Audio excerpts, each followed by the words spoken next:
ముఖ్యమంత్రిగా చంద్రబాబు ప్రమాణ స్వీకారోత్సవ కార్యక్రమం జరిగే ప్రాంతంలోని పలు మార్గాల్లో వాహనాలు రాకుండా ట్రాఫిక్ను మళ్లించిన అధికారులు. విశాఖపట్నం నుండి చెన్నై వైపు వెళ్లే వాహనాలను కత్తిపూడి నుండి జాతీయ రహదారి 216 మీదుగా ఒంగోలు వైపు, విశాఖపట్నం నుండి చెన్నై వెళ్లి వచ్చే వాహనాలను కత్తిపూడి నుండి ఒంగోలు వైపు మళ్లించడం జరిగింది.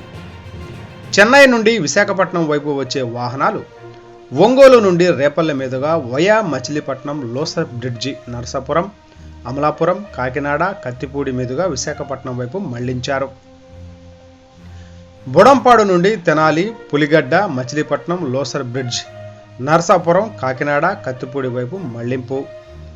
విశాఖపట్నం నుండి హైదరాబాద్ వెళ్లే వాహనాలను గామన్ బ్రిడ్జి, దేవరపల్లి, జంగారెడ్డిగూడెం, అశ్వారావుపేట, ఖమ్మం మీదుగా హైదరాబాద్కు, భీమడోలు, ద్వారకా తిరుమల, కామవరపుకోట, చింతలపూడి నుండి ఖమ్మం వైపు,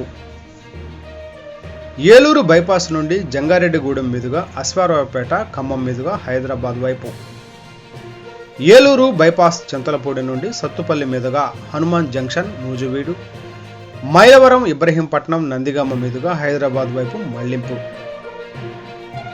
హైదరాబాద్ నుండి విశాఖపట్నం వైపు వెళ్లే వాహనాలను నందిగామ, మధిర, వైరా, సత్తుపల్లి, అశ్వారావుపేట, జంగారెడ్డిగూడెం, దేవరపల్లి, గామన బ్రిడ్జి మీదుగా విశాఖపట్నం వైపు, ఇబ్రహీంపట్నం, మైలవరం, నూజివీడు, హనుమాన్ జంక్షన్ నుండి ఏలూరు బైపాస్ మీదుగా విశాఖపట్నం వైపు, Ramavarappadu, Nunna, Pamula Kaluva, Velagaleru, G Konduru, Mylavaram, Nuzvid, Hanuman junction, Eluru bypass మీదుగా విశాఖపట్నం వైపు, విజయవాడ నుండి ఎనికేపాడు మీదుగా 100 అడుగుల రోడ్డు, తాడిగడప, కంకిపాడు, పామర్రు, గుడివాడ నుండి భీమవరం వైపు.